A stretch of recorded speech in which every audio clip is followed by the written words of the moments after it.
자,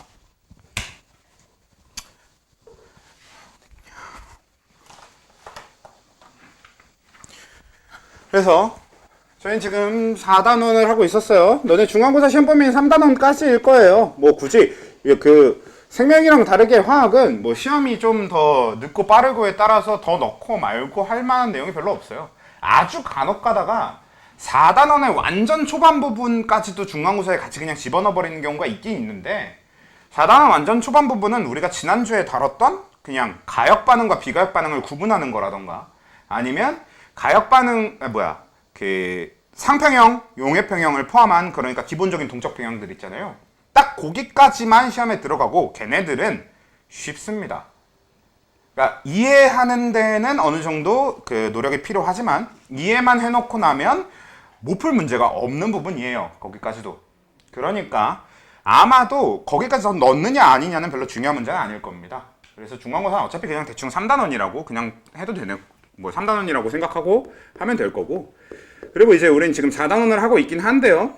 아무튼 4단원은 방금 얘기한 것처럼 초반부는 화학평형을 포함한 화학평형이라던가 동적평형 이런 얘기가 주를 이루고 있으니까, 그래서 지난주에 정리했고 뭐 오늘은 딱히 다시 얘기하지는 않을 부분이 될 만한 게 그 용해평형, 상평형이라던가 그런 동적평형 기본들, 그리고 가역반응, 비가역반응이란 게 무엇이냐 이런 얘기가 될 건데, 아마 안 본 영상, 마지막 영상 딱 그게 이 내용이었을 거예요. 근데 요게 뭐 오늘 거에 영향 줄 건 별로 없으니까, 뭐 물론 우리가 그 다음에 이어서 물의 자동이온화라는 얘기를 했죠. 근데 오늘은 그냥 이 물의 자동이온화부터 그냥 아예 정리하면서 갈 겁니다. 결국은 이 뒤로의 내용에서는 이 물의 자동이온화가 되게 중요한 게 뭐 맞으니까 사실 뭐 그렇게까지 중요하냐 싶긴 한데요. 아무튼 그래서 이 물의 자동이온화라고 하는 게 뭐라고 했었냐, 우리가 이 H2O라고 하는 애는, 그러니까 물이라고 하는 애는 그냥 중성 상태의 물, 우리가 흔히 pH가 7이라고 얘기하는 완전히 아무것도 녹아있지 않은 중성 상태의 물이라고 했을 때 걔는 그냥 H2O라고 존재한다. 그러니까 산성이나 염기성이 아니란 뜻은 이 물 속에 H+나 OH-가 없어야 된다라고 인식하고 있었던 거고요. 그쵸? 원래 여러분들은 그렇게 생각하고 있었을 거 아니에요. 그냥 물에는 H+나 OH-가 없어야 돼 라고 인식하고 있었는데 실제로는 그렇지 않더라. 왜?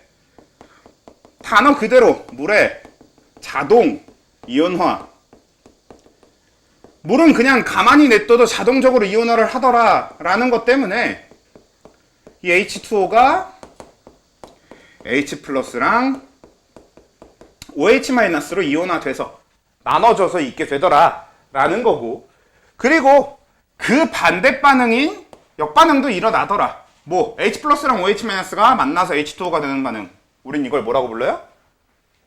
중화 반응이라고 부르는 거였죠.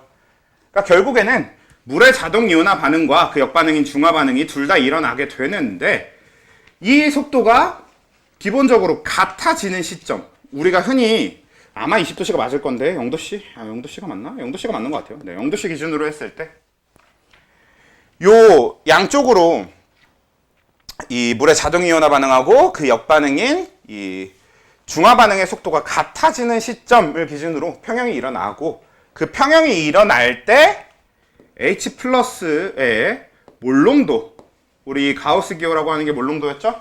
이 가우스 기호로 표시하는 게 몰농도에 대한 표현이었는데, 얘의 몰농도와 OH-의 몰농도를 곱하면 그게 KW라고 해서 물의 자동 이온화 상수라고 부르고요.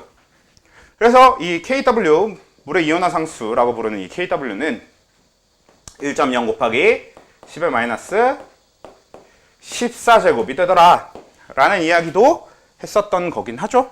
그래서 이런 얘기가 됐었는데, 근데 여기 포인트에서 좀 짚을 게, 물이라고 하는 게 이온화가 자동적으로 일어나서 이 둘이 만들어지려면 결국 H+와 OH-의 개수는 어때야 되는 거야? 기본적으로 그쵸, 같아야 되는 거죠. 그래서 기본적으로 같아야 되기 때문에 얘랑 얘가 각각 정확하게 얼마씩 있게 되냐면 10의 -7제곱, 10의 -7제곱의 몰농도를 갖게 되겠지. 그래야 같으면서 곱해서 10-14제곱이 나오겠죠. 그쵸? 그래서 딱 요렇게 되더라까지가 우리 지난주에 했던 얘기인 것 같아요. 맞나요? H3O 플러스 얘기까지 했었는지 안 했었는지 잘 기억 안 나니까 아무튼 이런 느낌이 되는 거고. 했던 것 같다. H3O 플러스. 예. 그럼 그거까지도 그냥 빠르게 정리를 해보면 우리 H3O 플러스라는 얘기는 결국 뭐야? H 플러스라고 하는 그러니까 우리가 흔히 뭐 수소이온이라고 부르기도 하고요. 그리고 산이온이라고 하기도 하고요. 근데 여기서 좀 재밌는 사실을 알려드리면요. H 수소이온은요. 정확하게 어떤 물질을 얘기하냐면요. 원래 이거의 항명입니다. 근데 여러분 H- 본 적 없지? 딱히 다룰 일도 없었을 거고. 실제로 H-는 LiH 이런 식으로 금속과 결합한 수소에서 볼 수 있어요. 근데 금속과 결합한 수소야. 뭐 LiH 아니면은 NaH 이런 물질이 있어요. 그러면 이거는 금속과 결합한 수소니까 이거 뭐야? 얘가 금속. 수소는 뭡니까? 비금속. 그럼 금속과 비금속의 결합 뭡니까? 이온 결합. 그러니까 이런 식으로 이온 결합을 한 수소는 H- 이온이 돼요. 사실 우리가 알고 있는 이 H+는 수소들이 이온 결합했을 때 볼 수 있는 게 아닙니다. 공유 결합했었지만 그게 물에 녹으면서 H+가 나오는 거였던 거잖아. 그치? 그래서 원래 수소 이온이라고 부르는 애는 H+가 아니라 H- 쪽이 맞습니다. 이게 정식으로는 그래요. 근데 일단 현재 우리는 화학원 교육과정 내에서 그리고 한국에서는 주로 그냥 H+ 이걸 수소 이온이라고 불러주니까 대충 여기에 이렇게 놔둔다고 해도 얘 실제 이름은 학명은 이렇게 부르지 않더라. 뭐라고 부르더라? 이라고 부르더라 라고 얘기했었죠. 이거 뭐? 네, 양성자. 수소이온은 양성자더라. 실제로 수소이온은 양성자예요. 왜? 전자를 버렸어. 근데 수소라고 하는 건 원자에게 전자 하나 돌고 있었는데 그 전자 하나 버렸으니까 원자액만 남은 거잖아. 근데 수소의 원자액 안에는 뭐가 들어있다? 중성자 있다 없다? 없다. 중성자가 안 들어있어요. 그 상태로 뭐만 들어있어? 양성자 한 개만 들어있어. 근데 이게 양성자 안에 미안해요. 그 원자액 안에 양성자 하나가 들어있다라는 개념보다는 그냥 양성자 하나가 그 자체가 원자액입니다. 뭐 따로 껍질이 있어서 통 안에 들어있는 개념이 아니거든. 그냥 양성자 하나 띡 있는 거야. 그래서 우린 수소이온, H+, 산이온이라고 하는 데는 실제로는 양성자라고 부릅니다. 그래서 양성자를 표기할 때 이런 식으로 많이 표기를 해요. 우린 플러스 동그라미 이런 식으로 많이 표기해 왔지만 실제로는 H+로 표기를 굉장히 많이 합니다. 이거 어디서도 볼 수 있냐면 학교마다 배운 학교도 있을 거고 안 배운 학교도 있을 건데 양극선 실험을 하면 이 얘기가 나왔었어요. 지난 시험 범위에서 양극선 실험을 배웠을 때. 뭐 안 배운 학교들도 있으니까 양극선 실험은 뭐 아무튼 그렇고. 근데 이 양성자라는 게 자유롭게 돌아다니게 되면, 그러니까 실제로 이 H+라는 게 실존하게 되면 무슨 문제가 생긴다. 말 그대로 양성자가 자유롭게 돌아다니게 된다. 이건 어마어마하게 큰 문제입니다. 진짜 어마어마하게 큰 문제라고. 그런 얘기 했었잖아요. 여러분들 당장 편의점 가서 레모네이드 하나 사서 흔들면 태양이 된다고. 핵융합로 됩니다. 그거 양성자끼리 부딪히면서. 그 안에서 헬륨 원자핵 만들어지고 막 이래요. 그러니까 말이 안 된다고. 원래 분리된 상태의 양성자라는 건 존재할 수 없는 물질이에요. 우리가 어거지로 굉장히 많은 에너지를 이용해 줄 때나 만들어질 수 있는 겁니다. 그래서 이건 실제로 존재할 수 있는 건 아니고 우리가 편의상 저렇게 표기해 왔던 거고, 실제로는 이 H+가 H2O한테 빌붙어서 이렇게 H3O 플러스 형태로 존재하게 된다.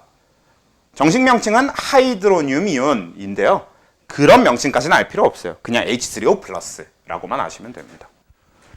그래서 우린 이 식을 요렇게 적는 걸 더 맞는 얘기, 더 정확한 식으로 보게 된다는 얘기죠. 근데 근본적으로 이렇다라는 것 뿐이고요. 그냥 문제 같은 데선 편의상 H 플러스를 그래도 씁니다. 그러니까 어떤 느낌이냐면 이론상 정확하게 이래. 그리고 여러분들이 이론상 정확하게 이렇다는 사실을 알아야 돼. 다만 실제로 사용할 땐 괜히 귀찮으니까 그냥 H 플러스 있는 것처럼 쓰자. 이런 개념이 됩니다. 그러니까 이론적으로 알긴 알되 사용할 때 그냥 H 플러스 써도 된다. 실제로 그래서 여러분들이 여태까지 교육과정에서 배울 때 그냥 H 플러스 써온 거예요. 실제로 화학자들도 H3O 플러스 매번 식에다 적고 있지 않습니다. 그냥 H 플러스라고 적지. 근데 다만 머릿속에 이게 H 플러스가 아니라 실존하는 건 H3O 플러스 쪽이라는 게 있긴 있어야 된다는 거죠. 알고 대충 편하게 쓰는 것과 그냥 모르고 쓰는 건 천지 차이잖아. 그러니까 알고 있어야 되고요. 그래서 아무튼 그래서 요것도 식을 좀 바꿔본다면 뭐 이렇게 바꿔볼 수 있을 것 같아요. 그래서 여기까지가 지난주에 했었던 얘기라면 그 다음에 이제 할 만한 이야기가 뭐가 있냐면요. 얘가 이 KW가 온도의 영향만 받습니다. 근데 KW가 온도의 영향을 받아서 어떻게 변하고 이런 얘기는 나중에 하도록 하고, 그러니까 온도가 높아질수록 어떻다, 낮아질수록 어떻다, 왜 온도의 영향을 받는다 이런 얘기는 나중에 하지 말고 그래도 지금 한번 짚어봅시다. 그래도 이야기 나온 김에 여러분 한번 생각해 봅시다. 여러분 그 중화 반응은 흡열 반응이에요, 발열 반응이에요? 발열 반응이에요? 자, 근본적으로 다시 한 가지 다르게 질문을 해볼게요. 자, 반응을 했더니 온도가 올라가면 흡열이게 발열이게?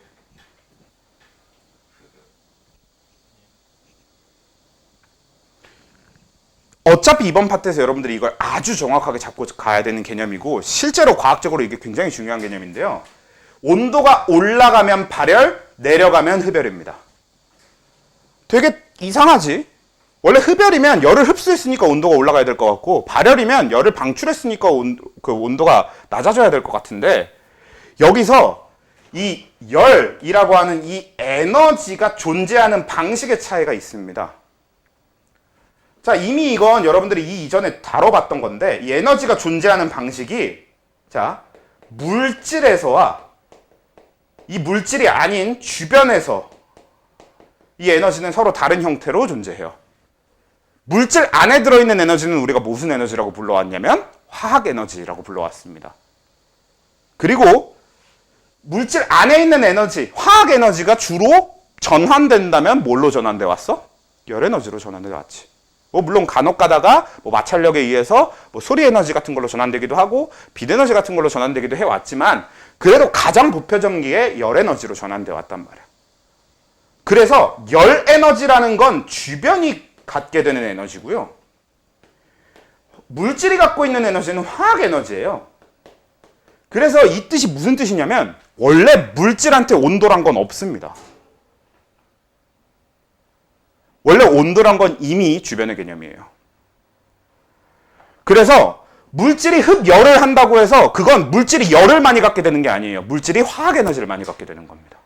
그래서 물질의 온도가 올라가지 않아요. 물질이 발열을 해서 에너지를 버렸다고 해서 열을 버린 게 아닙니다. 나오면서 열이 되거나 열이었던 게 들어갈 수는 있어도 물질이 갖고 있는 건 열이 아니에요. 그래서 그 자체로 물질의 온도가 올라가거나 낮아지거나 하지 않는다고. 그래서 무조건 열은 주변의 개념이라서 온도가 올라가면 열이 방출됐다는 소리예요. 그냥 온도가 낮아지면 미안합니다. 맞구나. 온도가 낮아지면 열이 흡수됐다는 소리고. 그러니까 열이었던 에너지가 다른 형태로 바뀌었으니까 열이 그만큼 줄어든 거고. 그래서 온도가 낮아진 거고. 다른 에너지였던 게 열 에너지로 바뀌었으니까 그만큼 거기에는 열 에너지 자체가 많아진 거잖아. 그러니까 온도가 올라간 거고. 이런 식으로 생각해야 되는 게 맞다는 얘기입니다. 아마 물리학에서 비슷한 개념 다루지 않아? 아닌가? 물리하시는 분 있지 않아요? 물리 아닌가? 아니야? 맞지? 아마 비슷한 거 다루는 것 같긴 한데 연력학에서. 근데 아무튼 그래요. 그래서 우리가 이 온도라고 하는 건 이미 주변의 개념, 그러니까 물질이 갖는 개념이 아니에요. 그래서 발열이 온도가 올라가는 반응이고 흡열이 온도가 줄어드는 반응입니다. 그거를 그냥 단순히 알고 있었다고 하더라도 좀 구체적으로 한번 생각해두면 좋지 않을까 싶어요. 왜냐면 어차피 요 4단원 끝부분, 이게 단원이 5단원으로 나눠져 있는지 4단원 뒤에 그냥 있는지는 잘 모르겠는데, 아무튼 거기 열에너지의 출입이라고 하는 파트가 있거든요. 화원 마지막에. 그래서 뭐 Q는 CMT 해서 뭐 계산도 해볼 거고 그런 건데, 근데 뭐 그런 측면에서도 어차피 얘기할 거니까 알아두실 필요는 있겠다. 뭐가 됐든. 그래서 알아두시면 좋겠는데, 근데 우리는 이제 중화 반응이 발열 반응이에요. 실제로 항상 중화 반응이 일어나면 온도가 올라갑니다. 그래서 중화 반응이 발열이니까 이 반응이 발열이거든요. 그러면 발열의 반대 반응은 뭐게? 당연히 흡열이겠죠. 그래서 물의 자동이온화 반응은 흡열이고요. 요 다시 중화 반응, 요 물의 자동이온화 반응의 역반응, 다시 돌아가는 반응, 물로 다시 돌아가는 반응은 발열이 됩니다. 여기서 한 가지 여러분들이 생각해 보면 좋을 게, 그럼 온도가 높을수록 흡열을 잘할까요? 발열을 잘할까요? 흡열과 발열 중에 뭐가 온도가 높을 때 잘 일어날까요? 발열. 발열. 그쵸. 는 무슨? 흡열이 잘 일어납니다. 자, 왜? 온도가 많다라는 건 뭔 소리야? 열 에너지가 그 공간에 되게 많다는 얘기죠. 그러면 열 에너지가 많은 데다가 열 에너지를 버리는 게 쉬워요? 그 온도가 열 에너지가 많은 데서 그 열 에너지를 얻어와서 다른 에너지로 전환되는 게 더 쉽겠어? 둘 중에 뭐가 더 쉬워? 당연히 열 에너지가 이미 많은 공간이면 거기다 추가로 열 에너지를 버리는 것보다 거기서 열 에너지를 가져오는 게 더 쉽단 말이야. 근데 우리가 열 에너지를 가져오는 반응이 흡열이고, 반대로 열 에너지를 버리는 게, 그러니까 다른 에너지였던 걸 열 에너지로 바꿔서 버리는 게 발열이란 말이야. 그래서 온도가 높을수록 흡열이 잘 일어나요. 온도가 낮을수록 발열이 잘 일어나고. 이게 원래 엄연히 따지면 화투 개념인데, 알아야 요 KW의 변화에 대해서 그 생각을 해볼 수 있거든요. 그래서 온도가 높아야 흡열이 잘 일어나고 온도가 낮으면 발열이 잘 일어나는 개념이기 때문에, 그럼 온도가 높아지면 높아질수록 흡열이 잘 돼. 즉 정반응 속도가 빨라진다라는 얘기가 되거든요.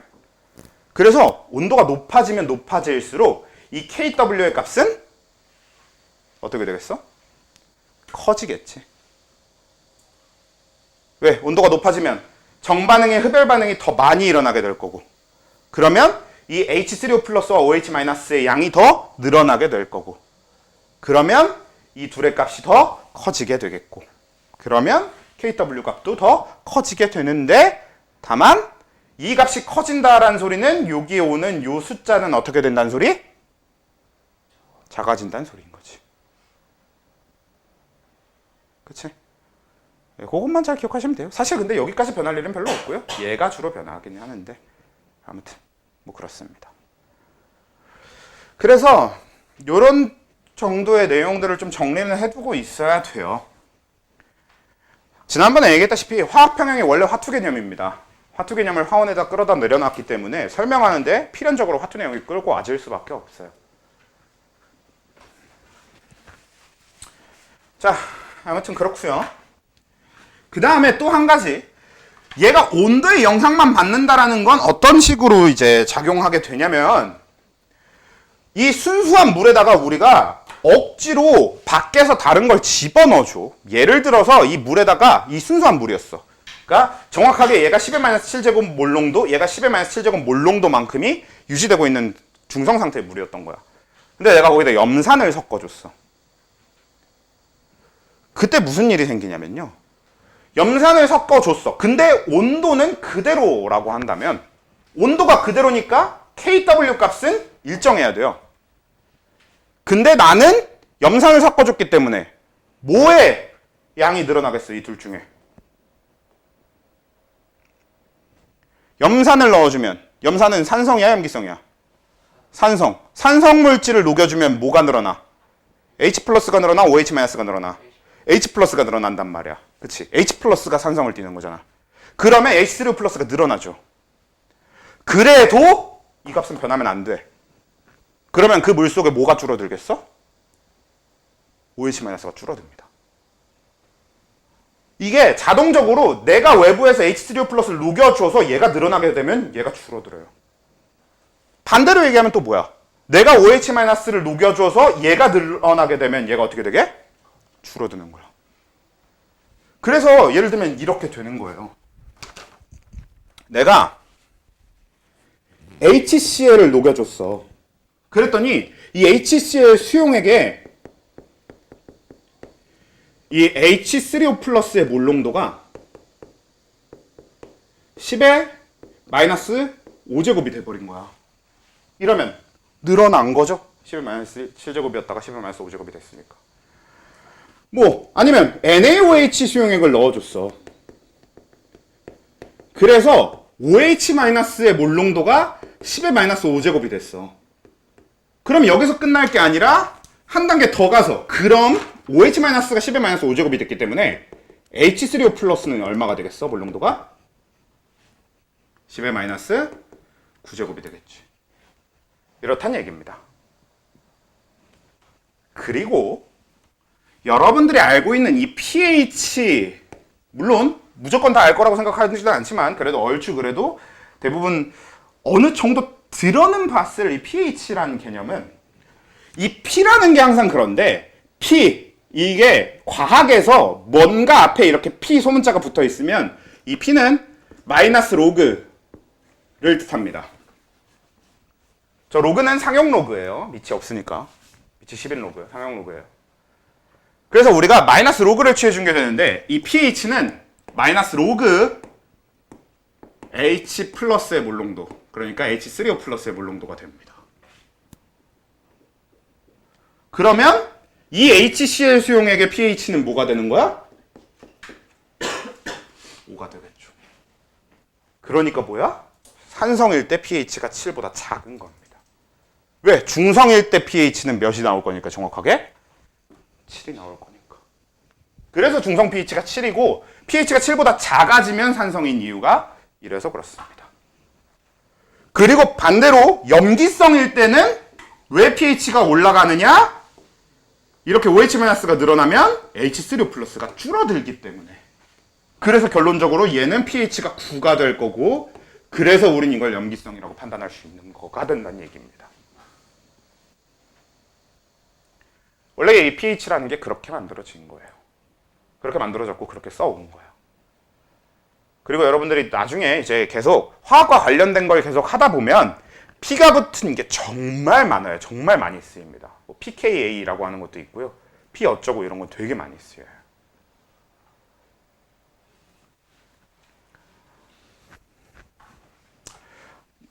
그래서 요걸 알아두셔야 되는데 여기다가 플러스 한 가지 더 뭐가 있냐? POH라는 게 있어요. POH는 뭐겠어 그러면? 그렇죠. 마이너스 로그 OH-의 몰 농도가 됩니다. 그럼 얘는 POH가 몇인 거야? 5인 거거든. 그리고 이 HCl 수용액의 POH는 몇이겠어? 9겠죠. 왜? 얘가 10의 마이너스 5제곱이면 OH-의 몰 농도가 뭐가 될 테니까 10의 마이너스 9제곱이 돼야 이 둘이 곱해서 10의 마이너스 14제곱이 나올 거 아니야. 그러니까 POH가 9가 되는 거고 그 얘기는 즉 KW 값이 1.0 곱하기 10의 마이너스 14제곱일 때 pH와 POH의 합은 뭐가 돼야 된다? 14가 된다는 뜻이겠죠. 그쵸? 사실 당연한 얘기인 게 갑자기 이런 계산을 하고 있는 게 좀 웃기지만 아무튼 얘랑 더 한다고 생각해보면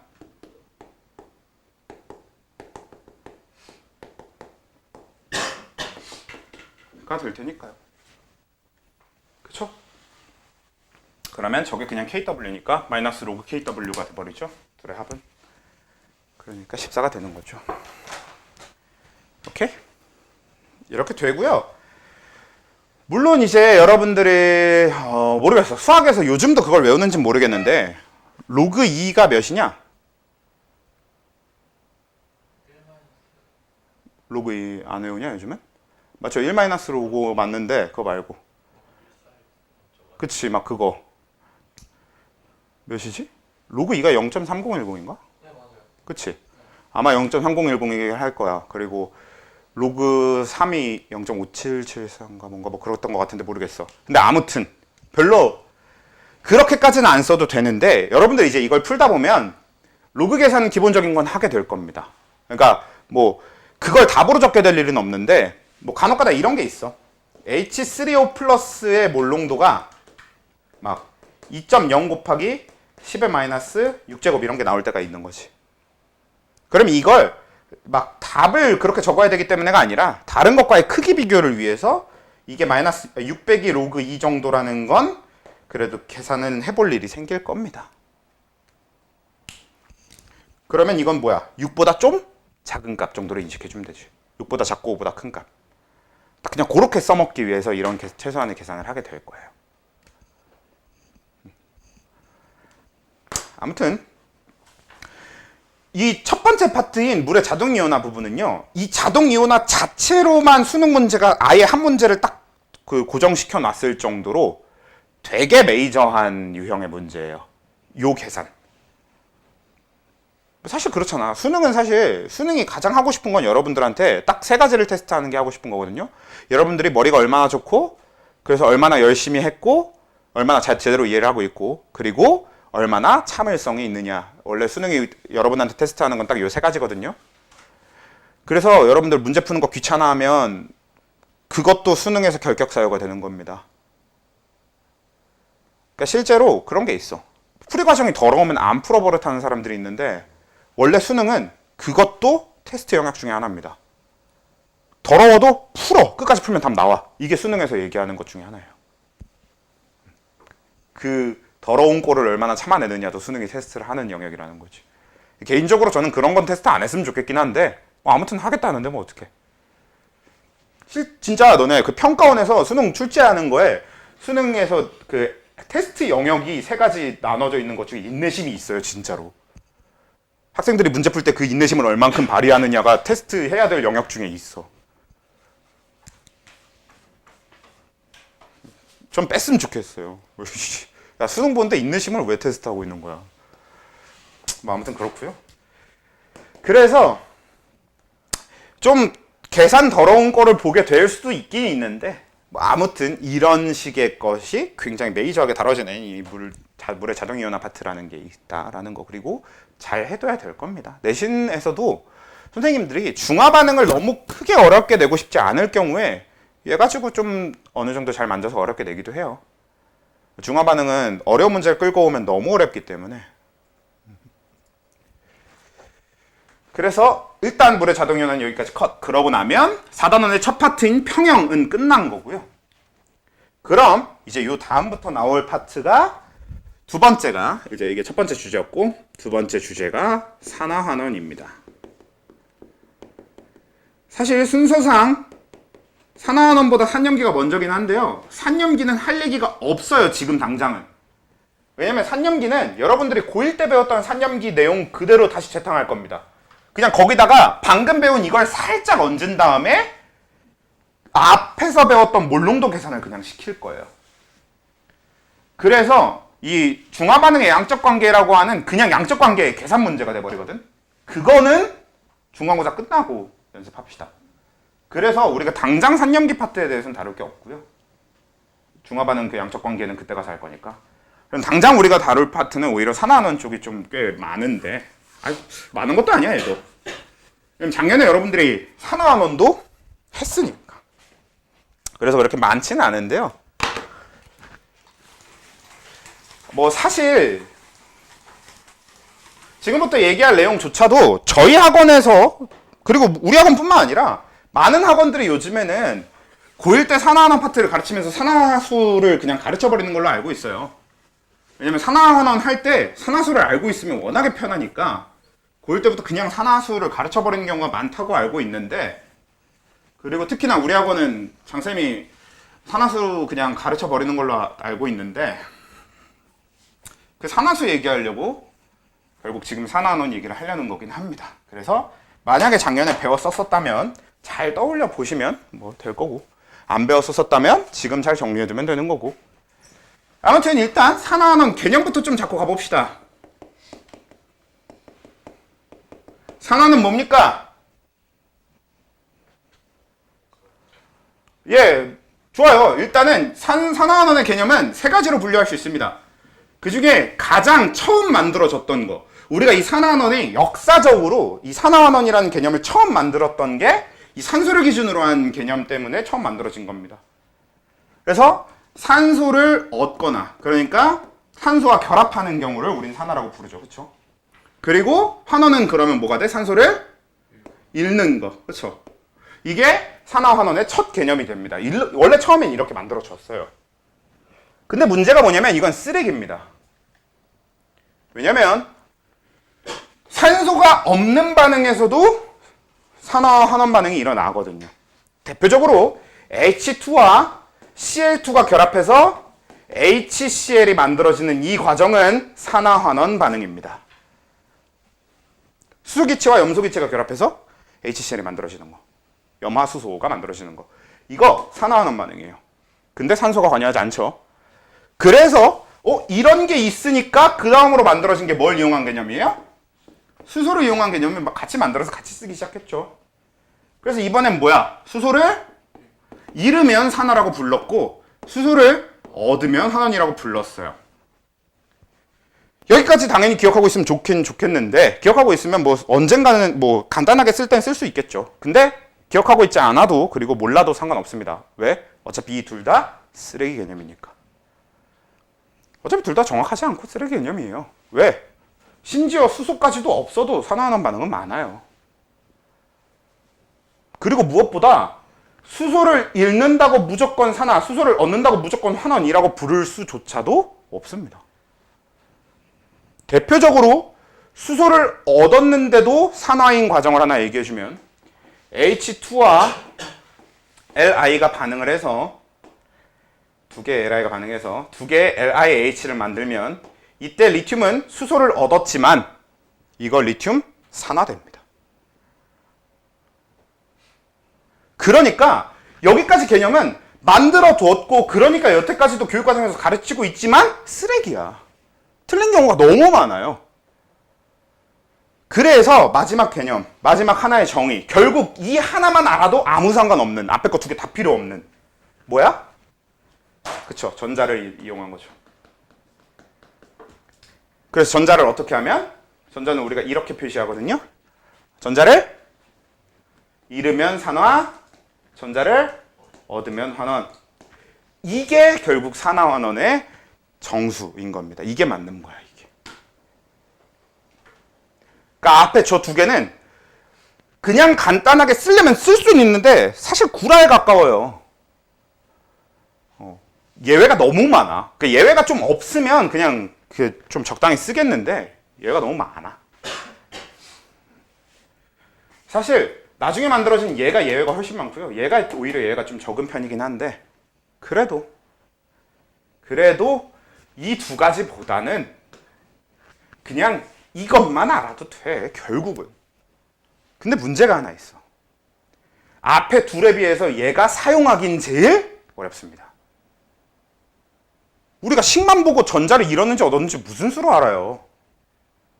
그렇잖아. 좀 그래도 간단한 경우 하나 볼까요? 그래도 간단한 게 뭐가 있냐면, 아까 봤던 H2 더하기 두 개 Li가 두 개 LiH가 된다. 이건 좀 간단한 편입니다. 왜? 이거 이온 결합이고 이건 Li 플러스와 H 마이너스이기 때문에 H가 H 마이너스가 됐으니까 전자를 얻었을걸 생각할 수 있어요. Li가 Li 플러스가 됐으니까 전자를 잃었을 걸 생각할 수 있어요. 한마디로 이온 결합 물질을 얘기할 땐 전자 얻었는지 잃었는지가 명확하기 때문에 굉장히 쉽습니다. 그치? 그래서 이온 결합 얘기할 때는 저걸 좀 판단하기가 좋아요. 금속 결합은 얘기할 필요도 없어요. 금속 결합은 화학 결합 중에 하나긴 하지만 그거는 뭐 누가 전자를 잃고 얻는 결합이 아니니까 그건 아예 신경도 안 쓰셔도 되고. 근데 문제는 공유결합 얘기할 때입니다. 여러분, 공유결합은 원래 누군가가 전자를 잃거나 누군가가 전자를 얻는 결합이 아니죠. 뭐 굳이 따지자면 양쪽 다 전자를 얻는 결합이라고 봐야 되지 않아요? 그러면 공유결합 물질, 그러니까 공유결합을 하게 되는 반응은 산화나 환원이 아니겠네요? 맞아요? 여러분, H2 더하기 O2가 자, 이거 산화환원 반응이게 아니게?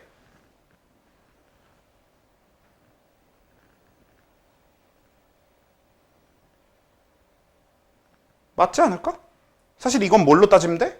우리가 폐기하기로 한 앞에 두 개를 이용하면 생각할 수 있죠. 왜냐면 산소가 얘가 될 때 수소를 얻게 되기 때문에 산소는 환원됐다라고 볼 수 있을 거고, 수소가 얘가 될 때 수소 입장에서는 산소를 얻게 되는 거기 때문에 산화됐다고 볼 수 있지. 근데 분명히 얘는 뭐가 되는 거야? 공유결합이 일어나는 거지. 그러면 공유결합이 일어나는 건데 전자의 이동이 있단 소리네요. 이걸 지금 산화환원이라고 얘기할 수 있다는 소리는. 그리고 이건 실제로 그렇습니다. 원래 공유결합도 전자의 이동이 있어요.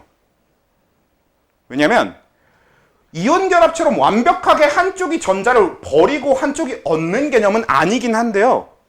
아무리 그래도 공유결합도 뭐가 있으니까. 한쪽으로 전자가 치우치게 되니까. 뭐가 어떤 쪽에 전자가 치우쳐요? 전기음성도가 큰 쪽으로 전자가 치우치죠. 그러면 전기음성도가 큰 쪽이 환원되는 겁니다. 전기음성도가 작은 쪽이 산화되는 거예요. 실제로 그래요. 그래서 수소랑 산소 중에 누가 전기음성도가 더 커요? 산소가 더 크잖아. 그래서 산소가 환원되고 수소가 산화되는 겁니다. H2O가 되면.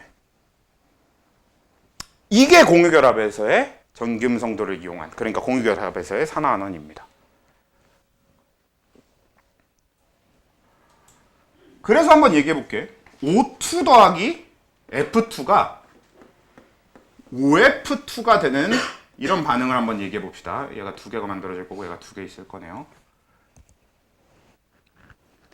자, 요거는 누가 산화되고 누가 환원되는 거게?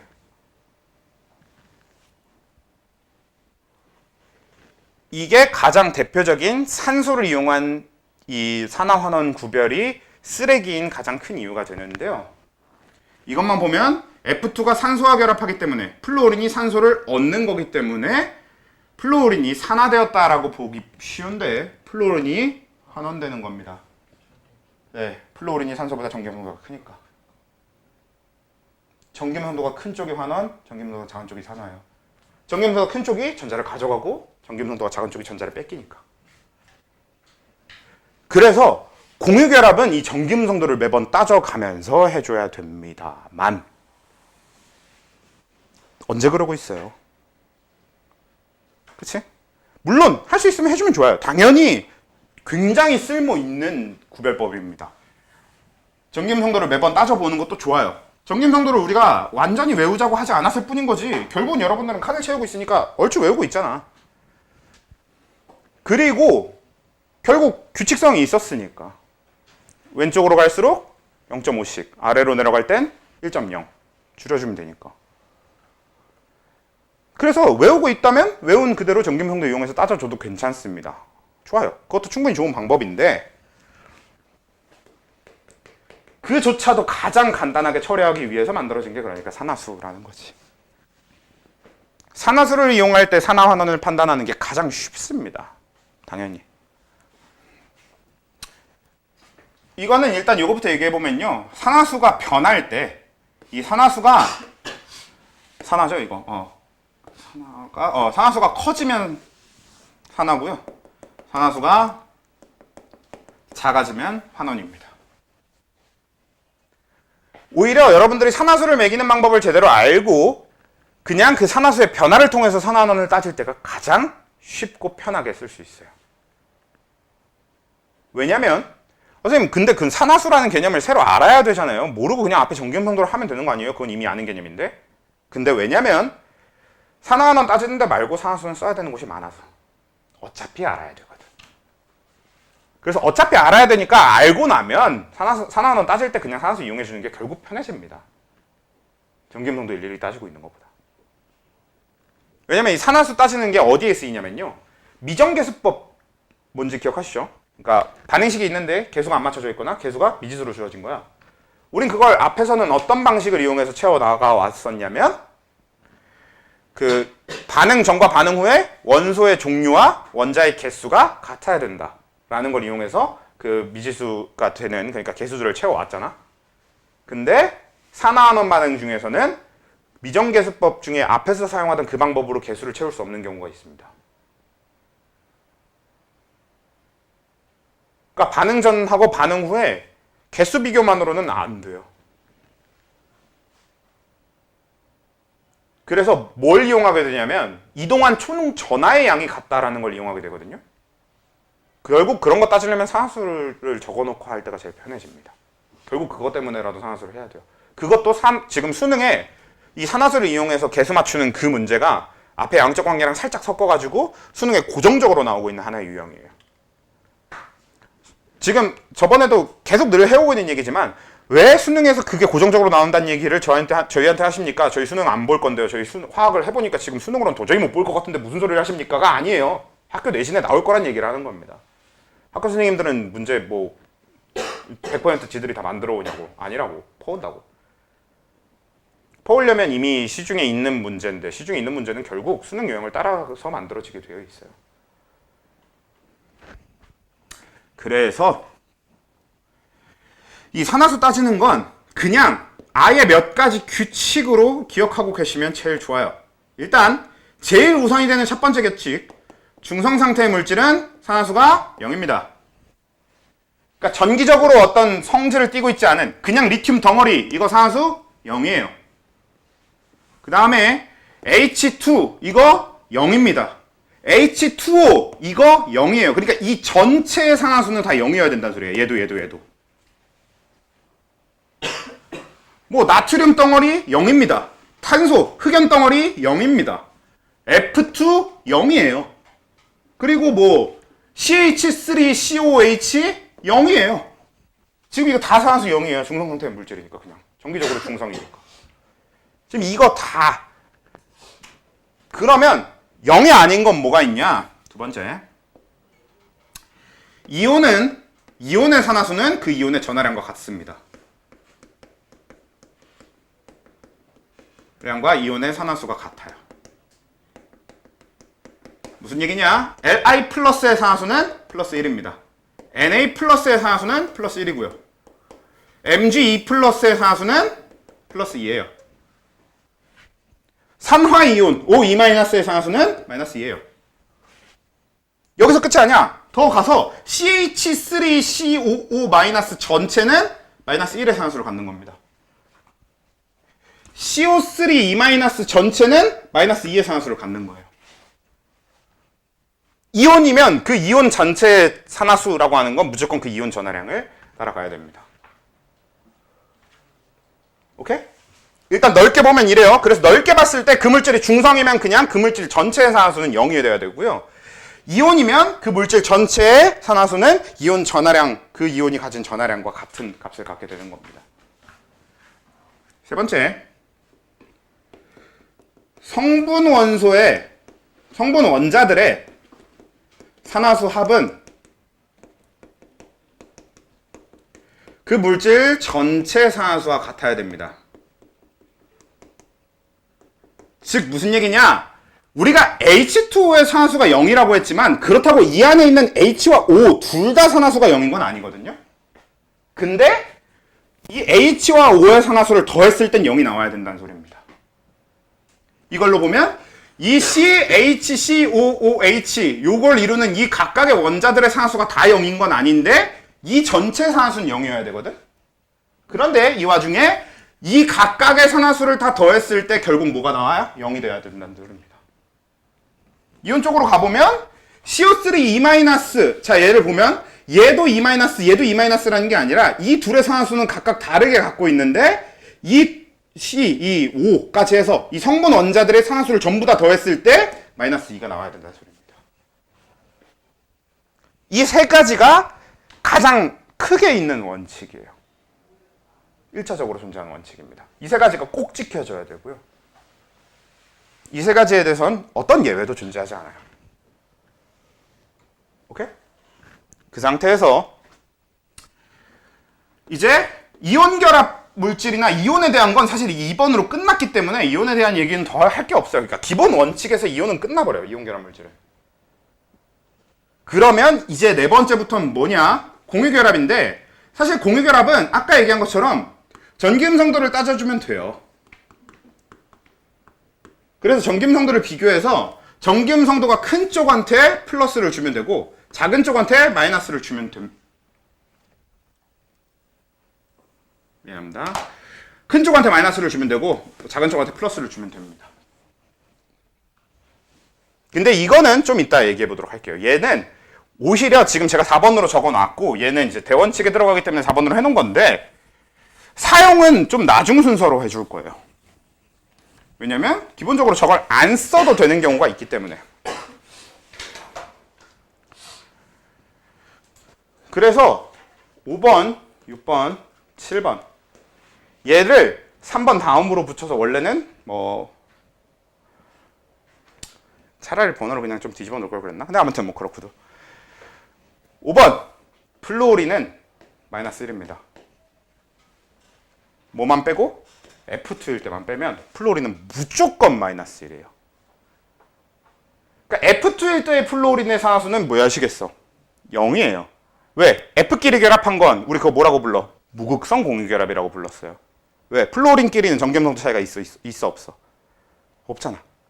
그러니까 플루오린은 어차피 F2일 때만 0이고 그러면 플루오린끼리 결합한 게 아니라 플루오린이 다른 원자와 결합했다라고 하면 항상 플루오린은 마이너스 1일 수밖에 없습니다. 무조건.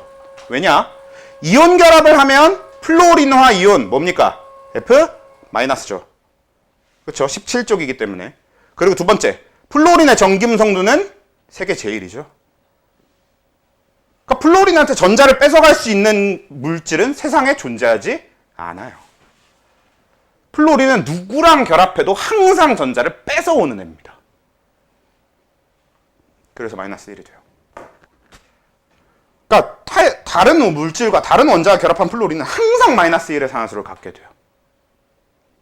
이것만 해도 전기음성도 굳이 안 따져본다고 해도 OF2 이렇게 놓잖아?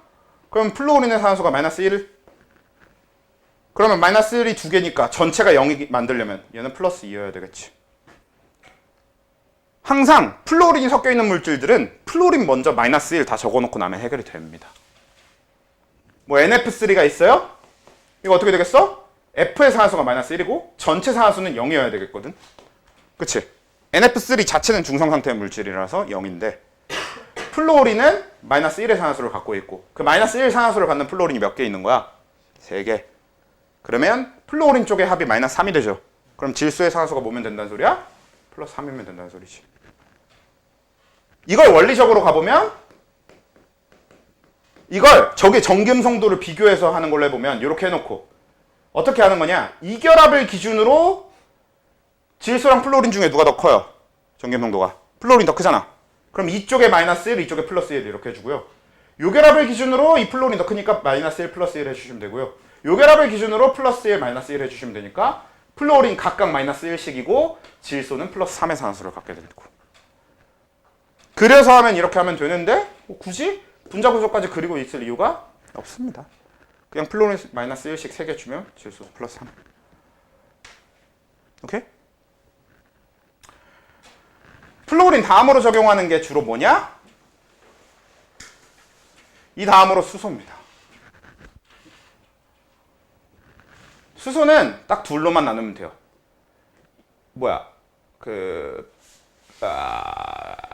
금속과 결합했으면 이쪽이 예외니까 이걸 먼저 적지 말고. 어차피 우리가 보는 물질의 대부분은 수소가 비금속과 결합하거든요. 그러면 비금속과 결합한 수소의 산화수는 항상 플러스 1이에요. 고민할 필요가 없습니다. 그리고 금속과 결합한 수소의 경우만 마이너스 1이 돼요. 예를 들어서 HF 이런 게 있으면 플러스 1, 마이너스 1. H2O 이런 게 있으면 플러스 1, 마이너스 2 이렇게 되겠죠. 얘가 플러스 1씩 두 개니까 마이너스 2가 돼야 전체 0이 되겠지. 이해하고 있죠? 네, 됐죠. 그 다음에 그 다음에 또 뭐 해볼까요? H로 된 거? 일단 이 정도로 해둡시다. 그 다음 세 번째, 요거. 산소는 5번, 6번을 먼저 하시고요. 5번, 6번과 상관이 없을 경우에 한정으로 -2. 왜냐면 산소는 -2가 아닌 경우가 조금씩 있거든요. 산소의 산수가. 근데 그건 다 플로린하고 산소 때문입니다. 그래서 항상 플로린 산소 먼저 해놓고 나면 그냥 거기 플로린하고 수소를 먼저 해놓고 나면 산소는 알아서 해결이 돼요. 대표적으로 OF2. 아까 플로린 때문에 얘가 +2가 되는 거예요. -2가 아닌 경우는 다 플로린이나 수소가 있어요. 또 뭐가 있냐? H2O2. 이거 보면 수소가 +1이죠. +1씩 두 개잖아. 그럼 산소가 뭐가 돼야 되는 거야? -1이 돼야 되겠지. 그래서 -1 두 개여야 0이 되는 거잖아, 총. 이것도 수소 먼저 하면 해결되는 거고. 그러니까 이게 어떤 순서냐면 예외가 없는 순서입니다. 얘는 예외가 없고 얘는 두 가지로 나눠져 있지만 결국 이 금속일 때 -1 이게 예외가 되는 거고요. 근데 얘도 거의 우리가 다루지 않기 때문에 결국은 거의 예외가 없어요. 그리고 세 번째, 이 산소는 예외가 꽤 많은데 그 예외는 다 플로린하고 수소 때문에 발생하는 예외라서 얘네 먼저 하면 굳이 생각할 필요도 없는 예외가 됩니다. 근데 만약에 우리가 판단하는 물질에 이 셋 다 없잖아? 그럼 정제음성도 일일이 따져주는 수밖에 없고요. 그리고 이 셋 다 있어도 정제음성도 일일이 따져줘야 되는 경우도 있습니다. 그걸 지금부터 잠깐 해볼 건데 못 해보겠네요. 8시입니다. 오늘은 딱 여기까지 하면 되겠고 다음 주에 이제 산화수 정리만 아직 산화수도 끝났고 산화수 정리할 것도 없고요. 4단원 진도는 아마